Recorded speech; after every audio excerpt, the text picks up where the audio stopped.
everybody. Great day, isn't it? I'm Bill O'Brien, and along with Senator Bob Smith, Executive Council Dave Wheeler, co-chairs of Senator Cruz, Hampshire President. We're especially grateful for all of you coming, but we're grateful especially to the members of the media. You know, personally, it surprises me. I thought you'd all be lined up along the Rio Grande. Keeping a national calamity from occurring, which is a bunch of illegal journalists.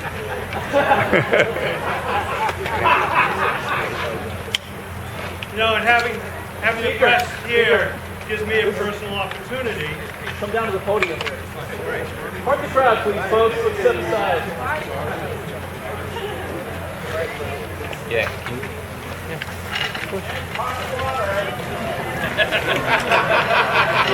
You can't walk on it. Hey, did you all hear me, or did you want me to come up with my lame jokes again?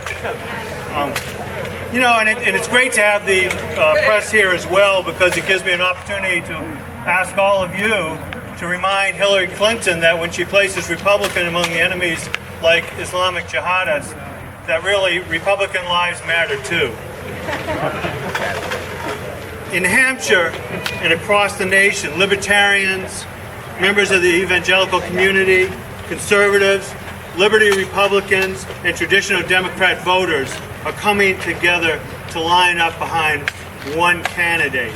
And that candidate is Senator Ted Cruz.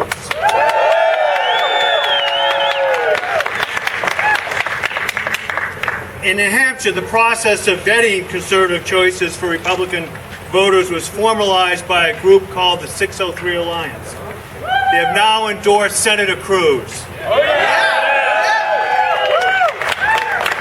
what I'm going to do is we have a few folks from that group here to talk with you. Before I turn it over to Diane Bitter, I'm going to ask Dave Wheeler, one of my co-chairs, to speak, and then have Diane speak.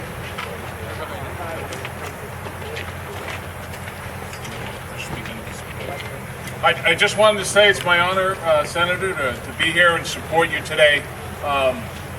Being from the Executive Council, wearing that hat, I don't think there's anybody else I could trust more than you to run this country. You're the only one that's already in the fight, fighting the fight for us now, not just talking the talk, but walking the walk, and that's why it makes it easy for me to support you. I also found it very interesting that you didn't haul Bill Gardner out into the hallway and have him frisked. As a founding member of the New Hampshire Firearms Coalition, it's also I'm very proud to support you on your stance for Second Amendment rights.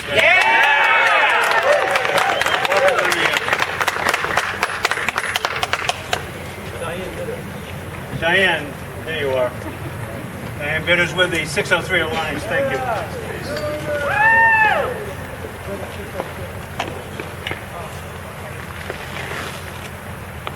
Good morning, everyone. I have the honor today and the opportunity to endorse Senator Ted Cruz for the most important job in our country.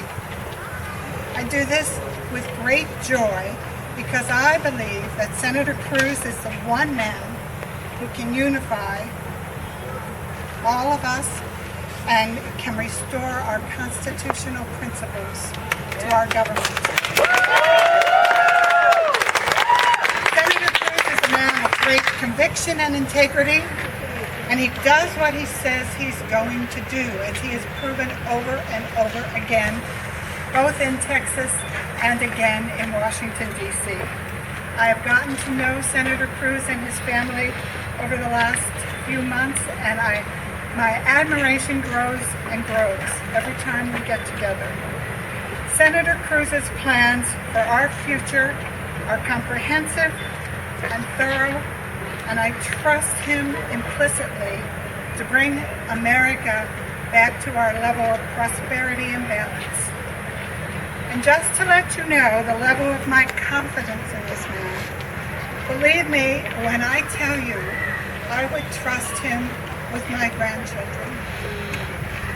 I ask you to join me in endorsing Senator Ted Cruz all the way to the White House.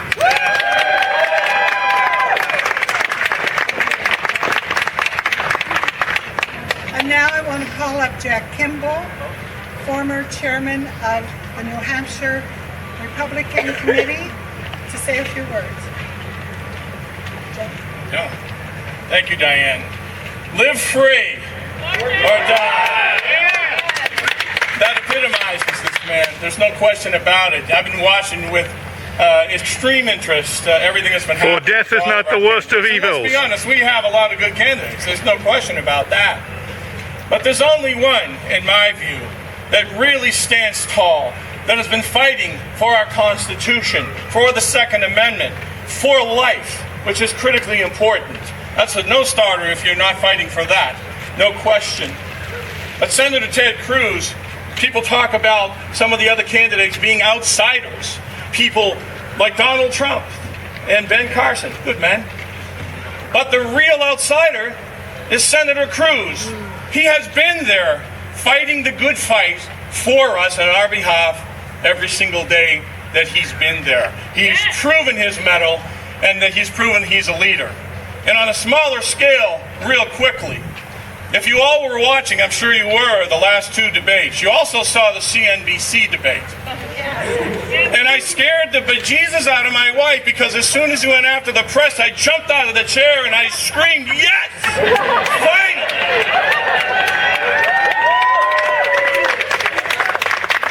All the other candidates had the opportunity to do that.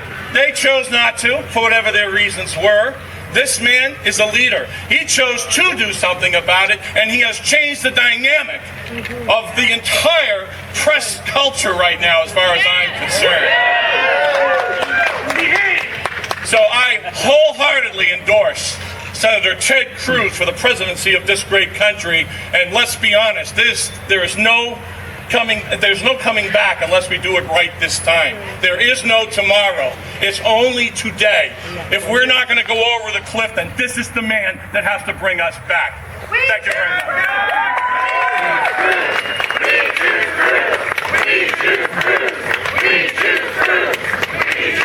Also from the 603 Alliance is Fran Wendelbo.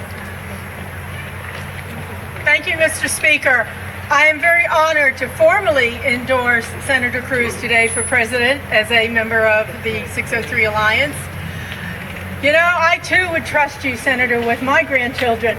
The only problem is you'd probably give them back. You know, there are some candidates that a lot of people are enamored with right now because they're very flamboyant.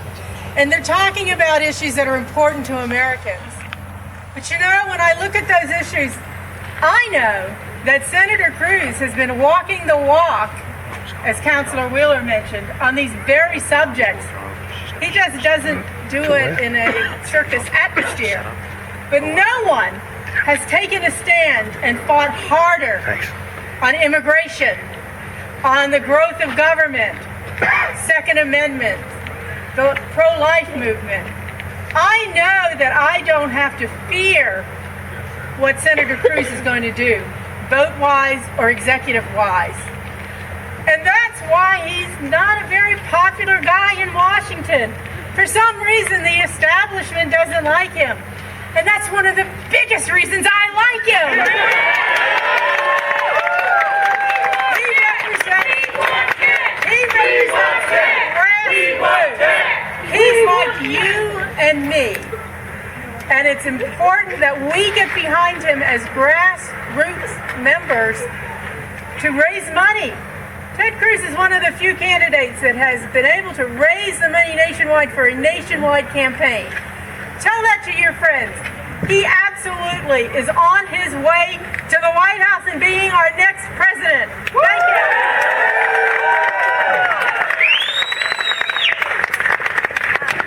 Next, I'd like to introduce my good friend Andrew Hemingway.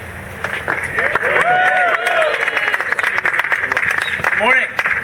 Morning. On July 4th, 1776, our founding fathers planted for us a seed of liberty. And they watered that seed with their blood and the blood of their children. And over the decades, we saw that liberty grow, blossom into a tree. An amazing, beautiful tree that we called America. a united tree that stood proud and produced generation after generation the benefits, the fruit of liberty. And yet, over the last 50, 60 years, folks, we have seen a slide. We have seen a corruption. We have seen a collusion between the parties, between big business. We have seen Washington turn into a cartel that is destroying the individual liberty and freedom that brought to us prosperity. The slogan for the Cruz campaign is reigniting the promise of America. What is that promise? What is the promise of America? Liberty! Liberty.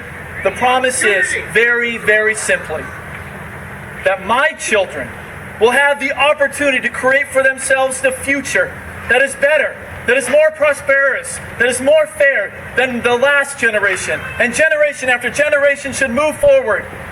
Yet today, as we stand on the precipice, as we look into the future of our country, do we see that? Do we see the promise? No, we don't. No, instead we see the expansive growth of Washington. We see poverty all over our country. We see our friends and our neighbors looking for decent health care at a cost they can afford. We see them looking for good schools. Instead, we see government everywhere we turn. And it is robbing us, and it is robbing our children. Today, it is my honor and privilege to endorse Senator Ted Cruz for president because I believe that he will lead to us the promise of America once again. And folks, I hope that you will join with me. I hope that you will see through the debates, through the constant campaigning, the depth of knowledge that no other candidate has on the stage, the clarity and the dedication to conservative principles that no other candidate has on that stage. Amen. Ladies and gentlemen, I hope that you will join with me in endorsing Senator Ted Cruz. And together, we will reignite the promise of America.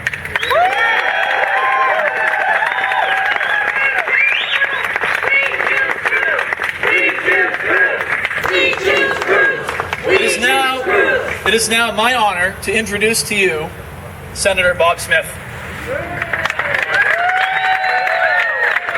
Thank you, Andrew. I have the dubious distinction of forcing the next president and first lady to stand in the rain while they wait for me to finish before I introduce them. So I'm going to be very brief. You know, I just want to speak directly to every conservative out there across the land, but certainly across New Hampshire. Ask yourself, what is it that we need to accomplish in this election? When all the debates are over, all the dust settles, all the interviews are finished, all the campaigning, all the diner stops, the rooms, the living rooms and so forth, what is it that needs to happen in the end? There's only one thing that matters, and Andrew just talked about it. Passing the torch of liberty to the next generation. That's the only thing that matters.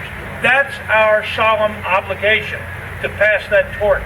There's only one man that can do it, and I say that with the greatest respect for many of the candidates, many of whom that I know personally in this race. But the truth is, we have to unite as conservatives. You're seeing some of the strongest conservatives in this state, leadership in this state. They're here together, not because they don't like other conservatives, but because they know that Ted Cruz, Senator Cruz, can unite us. He can unite us on the social issues, he can unite us on the economic issues, and he can unite us on the foreign policy issues. And he's proven that he'll do it. I spent 18 years fighting these battles. I'm kind of living it again watching Senator Cruz. But we couldn't get it done. You can't be an outsider forever. You've got to be an outsider. Go there and do something. He's proven it. He stood up against Obamacare. He stood up against Planned Parenthood, on and on. He's the man. I'm honored and privileged, honestly, and I don't take this lightly, to endorse this man for president and Heidi Cruz for first lady. Ladies and gentlemen, Senator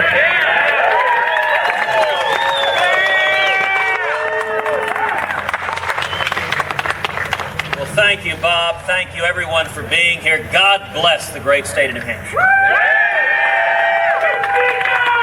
You know, what we are seeing here in New Hampshire is historic.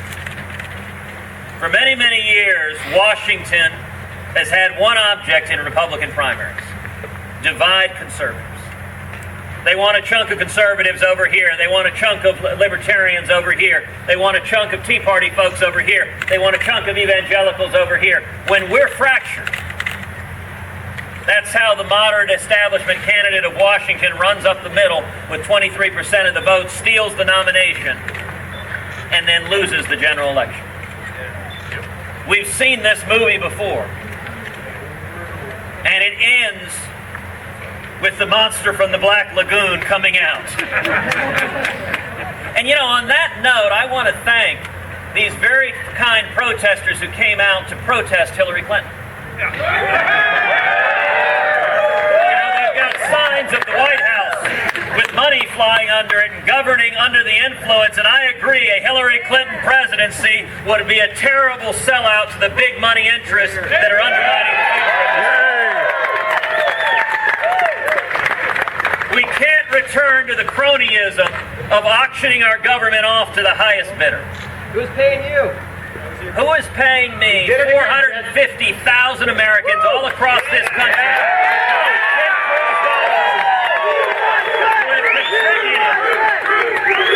Our average contribution is $73, and indeed, sir, I would encourage you, go to tedcruz.org and become one of us. And let me point out, what is happening here today is historic. We are seeing conservatives in New Hampshire and nationally unite. Our state chairman, Bill O'Brien, Bob Smith, David Wheeler. It's extraordinary to see Diane Bitter and Jack Kimball and Andrew Hemingway and Fran Wendelby and all of the members of the 603 Alliance coming together. We're seeing the Liberty Movement coming together. We're seeing conservatives, evangelicals, the Tea Party. Let me tell you, what is happening on this steps in New Hampshire scares the living daylights out of Washington.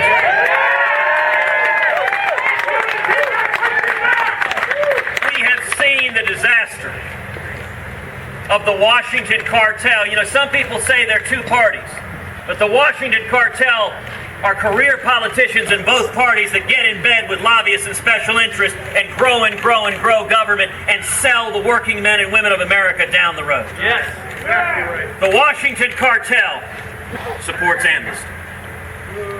We saw at the debate this week as candidates composed what was in effect an epic poem in support of amnesty. Why? Because from the Washington elite's perspective, the more amnesty, the more illegal immigration. That means lower wages, cheaper cost of labor. They think that's great. I think it's a national disgrace. The Washington cartel is pushing the TPP, a 6,000-page trade agreement negotiated by Barack Obama. 6,000 pages is more than Obamacare and the Gang of Eight amnesty bill combined. And it sets the stage for undermining our sovereignty, undermining our immigration laws, and putting us in a position where we're competing on an unfair playing field and American jobs are being lost. The Washington cartel supports that, but let me tell you, I am proud to stand with, and I will always stand with, the working men and women of America who want to believe again in the promise.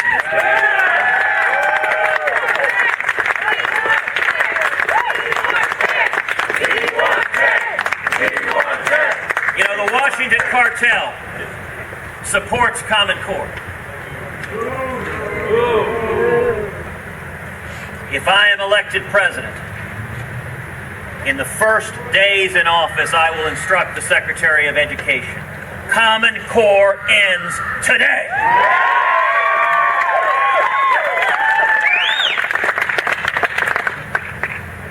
If I am elected president, we will repeal every word of Obamacare.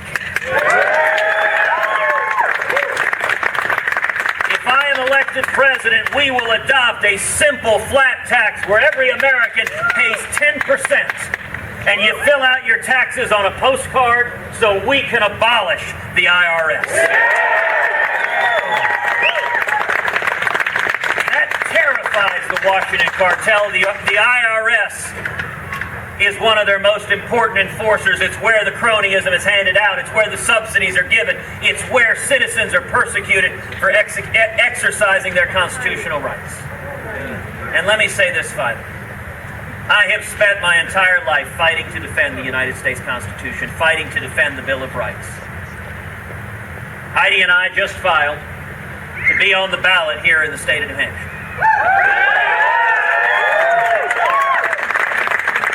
We have grown to love this great state, and I will tell you, the live free or die state is not going to roll over and let our liberties be taken away by an out-of-control one. Now, New Hampshire Secretary of State told me something I didn't know, which is the very first amendment that the state of New Hampshire submitted that became part of the Bill of Rights ultimately became the 10th Amendment.